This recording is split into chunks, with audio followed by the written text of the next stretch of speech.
Hi అందరికీ నమస్తే. So Bigg Boss Telugu season 9 episode 1లో ఏం జరిగిందో చూద్దాం. సో బిగ్ బాస్ హౌస్లోకి అందరైతే ఎంట్రీ ఇచ్చేశారు. ముందుగా తనుజ, ఫ్లోరా ఎంట్రీ ఇచ్చారనమాట. అండ్ కామనర్స్ నుంచి ముందుగా కళ్యాణ్ ఎంట్రీ ఇచ్చారు. కామనర్స్ వెళ్ళిన ప్రతిసారి ఈ కామనర్స్ సెలబ్రిటీస్కి డ్యూటీ ఇస్తారనమాట. నాగార్జున గారు అడుగుతారన్నమాట, washroom cleaning whole week washroom cleaning duty ఎవరికి ఇస్తారు అని. అప్పుడు కళ్యాణ్ 1 వీక్ వాష్రూమ్ క్లీనింగ్ డ్యూటీని ఫ్లోరాకి ఇస్తాను అని అంటాడు. ఎందుకు అని అడిగితే అప్పుడు కళ్యాణ్ ఏమో ఫ్లోరా ముందే వద్దు అని అంటుంది. బిగ్ బాస్ హౌస్లో ఎంటర్ అయ్యాక అందరూ అన్ని పనులు చేయాల్సిందే కదా అని సమాధానం ఇస్తాడు. సో ఆ విధంగా 1 వీక్ వాష్రూమ్ క్లీనింగ్ డ్యూటీ వచ్చేసి ఫ్లోరాకి అప్పగించబడుతుంది. అండ్ తర్వాత అప్పుడు ఫ్లోరా కళ్యాణ్ వైపు చూస్తూ నీ టర్న్ కూడా వస్తుంది అని చెప్పి చూస్తుందన్నమాట. సెకండ్ కామనర్గా మాస్క్ మ్యాన్ హరీష్ ఎంట్రీ ఇస్తారు. So total house cleaning duty Emmanuel మరియు సృష్టి వీళ్ళిద్దరిలో ఎవరికి ఇస్తావని చెప్పి నాగార్జున గారు మాస్క్ మ్యాన్ హరీష్ని అడుగుతారు. అప్పుడు హరీష్ ఇమ్మాన్యుయల్ పేరు చెప్తారు. ఇమ్మాన్యుయల్ ఎందుకు అని అడిగితే ఇల్లంతా అతనే చూపించాడు కాబట్టి ఆయన కేర్ టేకర్గా ఉంటే బాగుంటుంది అని చెప్పి సమాధానం ఇస్తాడు. సో ఆ విధంగా హౌస్ కీపింగ్ డ్యూటీ వచ్చేసి ఇమ్మాన్యుయల్కి అప్పగించబడింది. మూడో కామనర్గా డీమాన్ పవన్ బిగ్ బాస్ హౌస్లోకి ఎంట్రీ ఇస్తారు.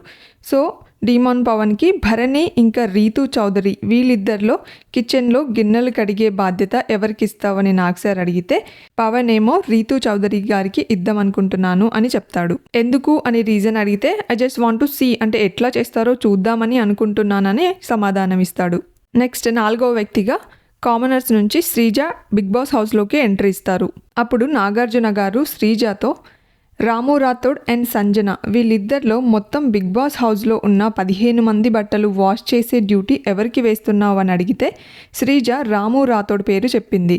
ఎందుకు అంటే సంజన గారికి ఆల్రెడీ కిడ్స్ ఉన్నారు కాబట్టి తను క్లోత్ వాషింగ్లో ఎక్స్పీరియన్స్ అయి ఉంటారు.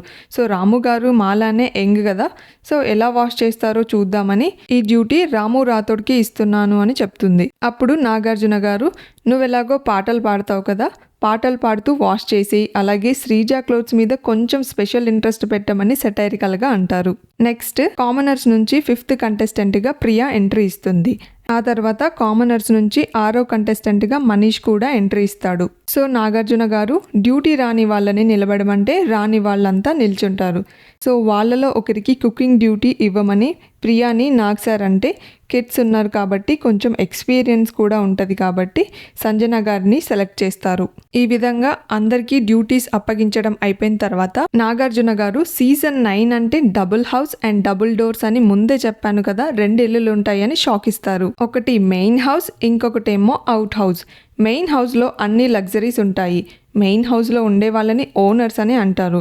ఇంకా అవుట్ హౌస్లో ఏమీ ఉండవు, వాళ్ళని టీనెంట్స్ అని అంటారు. అంటే టీనెంట్స్ వితౌట్ రెంట్ అని చెప్తారు. సో ఇక్కడ ట్విస్ట్ ఏంటంటే మెయిన్ హౌస్లో ఉండబోయేది ఎవరంటే అందరూ సెలబ్రిటీస్ అనే గెస్ట్ చేస్తారు కదా, కానీ అగ్ని పరీక్షల్లో తమ సత్తాను నిరూపించుకుని హౌస్లోకి అడుగుపెట్టిన 6 కామనర్స్ మెయిన్ హౌస్లోకి ఓనర్స్గా ఉంటారు అని చెప్పేసరికి అందరూ షాక్ అవుతారు. సో ఈ కామనర్స్ 6 మెంబర్స్ మెయిన్ హౌస్లో ఓనర్స్గా ఉంటారు మరియు ఈ 9 మెంబర్స్ సెలబ్రిటీస్ ఏమో అవుట్ హౌస్లో టీనెంట్స్గా ఉంటారని చెప్తారు. సో ఈ విధంగా ఎపిసోడ్ 1 అయితే కంప్లీట్ అయిపోయింది. నెక్స్ట్ ఎపిసోడ్ రేపు చూద్దాం.